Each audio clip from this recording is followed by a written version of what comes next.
Hi hello అందరికీ నేను మీ Divya welcome to my channel Divya vlogs 3780 ఈరోజు నేను సొరకాయ కర్రీ పచ్చికారంతో చేసి చూపించబోతున్నాను ఫ్రెండ్స్. చాలా అంటే చాలా బాగుంటుంది. ఒకసారి నా స్టైల్లో చూసి ట్రై చేయండి. అలాగే ఎలా వచ్చిందో కామెంట్ చేయండి. అసలు ఇది కుక్ చేస్తున్నప్పుడు అసలు ఎక్కువ శాతం నేను పచ్చికారం అనేది ఇష్టపడనండి. బట్ కుక్ చేస్తున్నప్పుడు నోట్లో నీళ్ళు ఊరిపోయాయండి. అంత కమ్మగా ఉంది. తింటే మాత్రం ఇంకా అదిరిపోతుంది. చపాతీ రైస్ ఏ కాంబినేషన్లో అయినా చాలా బాగుంటుంది. సొరకాయ ఇష్టపడే వాళ్ళు ఈ రెసిపీ చూసి తప్పకుండా ట్రై చేయండి. ముందుగా నా ఛానల్ ఫస్ట్ టైం చూస్తున్న వాళ్ళైతే సబ్స్క్రైబ్ చేసుకోవడం మర్చిపోకండి. అలాగే ఈ వీడియో కనుక నచ్చినట్లయితే లైక్ చేయడం మర్చిపోకండి. సొరకాయలని ఇలా చిన్న చిన్న ముక్కలుగా కట్ చేసుకోవాలండి. చిన్న చిన్న ముక్కలుగా కట్ చేసుకుంటే త్వరగా ఉడికిపోతాయి. చక్కగా పీల్ చేసుకొని మనం బీరకాయ ఎలా కట్ చేసుకుంటామో చిన్న ముక్కలుగా అలా చిన్న చిన్న ముక్కలుగా కట్ చేసుకోవాలి. కట్ చేసుకొని పక్కన పెట్టేసుకోవాలి.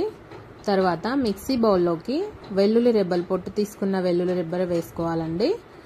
జీలకర్ర, ఈ జీలకర్ర వెల్లుల్లి వీటితోనే ఫ్లేవర్ అనేది చాలా బాగుంటుందండి. జీలకర్ర వేయడం వల్ల డైజెషన్ కూడా చక్కగా బాగుంటుంది. మనకి ఏది కుక్ చేసుకున్నా అందులో జీలకర్ర యాడ్ చేసుకుంటే ఆ ఫ్లేవర్ బాగుంటుంది. డైజెషన్కి మంచిగా పనిచేస్తుంది. పోపులో కొద్దిగా జీలకర్ర వేసుకోవచ్చు ఏ కర్రీలో అయినా కూడా ఫస్ట్ ఆయిల్లో. ఇప్పుడు అందులోకి కారానికి తగినంత పచ్చిమిర్చి వేసేసుకొని ఇలా కచ్చాపచ్చగా గ్రైండ్ చేసుకొని పక్కన పెట్టేసుకోవాలి. బాగా మెత్తగా కూడా అవసరం లేదు. ఇలా కచ్చాపచ్చగా గ్రైండ్ చేసుకొని పక్కన పెట్టేసుకుందాము. ఇప్పుడు స్టవ్ ఆన్ చేసి గిన్నె పెట్టేసుకొని అందులో ఆయిల్ పోసుకున్నానండి. ఆయిల్ వేసేసిన తర్వాత ఆయిల్ బాగా వేడెక్కిన తర్వాత ఉల్లిపాయలు వేసేసుకోవాలి.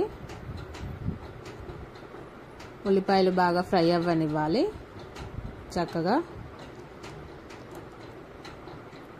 ఉల్లిపాయలు ఫ్రై అయిన తర్వాత మనం ముందుగా గ్రైండ్ చేసుకున్న పచ్చికారం ఉంది కదా, జీలకర్ర వెల్లుల్లి పచ్చిమిర్చి ఇవి మూడు కలిపి ఇలా గ్రైండ్ చేసుకొని వేసుకోవడం వల్ల చాలా బాగుంటుందండి ఫ్లేవర్.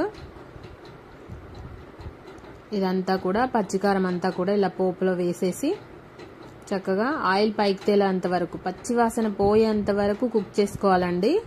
కొంచెం ఏ మాత్రం అది వేగకపోయినా కొద్దిగా పచ్చిగా ఉన్నా కూడా మనకి రుచి అనేది రాదండి కరెక్ట్గా. అది ఆయిల్ పైకి తేలేంత వరకు పచ్చి వాసన పోయేంత వరకు ఫ్రై చేసుకోవాలి పచ్చికారాన్ని.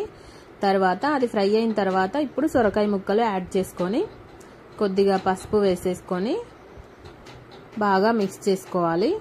అంతా కలిసేలాగా కలుపుకోవాలి. ఆ పచ్చికారం అంతా కూడా ఫ్రై అయిందంతా కూడా సొరకాయ ముక్కలకి పట్టుకునేలాగా అంతా బాగా మిక్స్ చేస్తూ కలుపుకోవాలి.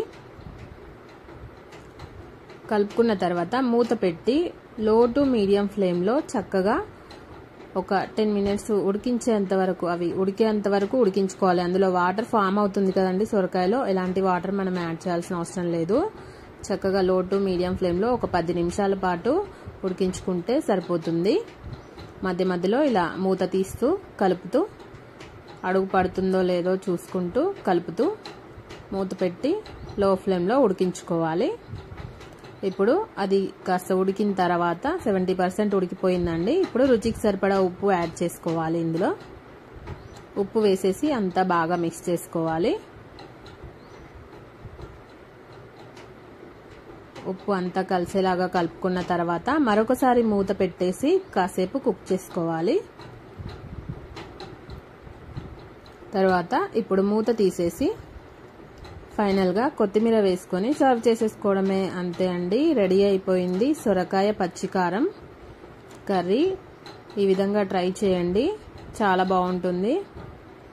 నా ప్రాసెస్ కనుక మీకు నచ్చినట్లయితే లైక్ చేయండి, షేర్ చేయండి, కామెంట్ చేయండి.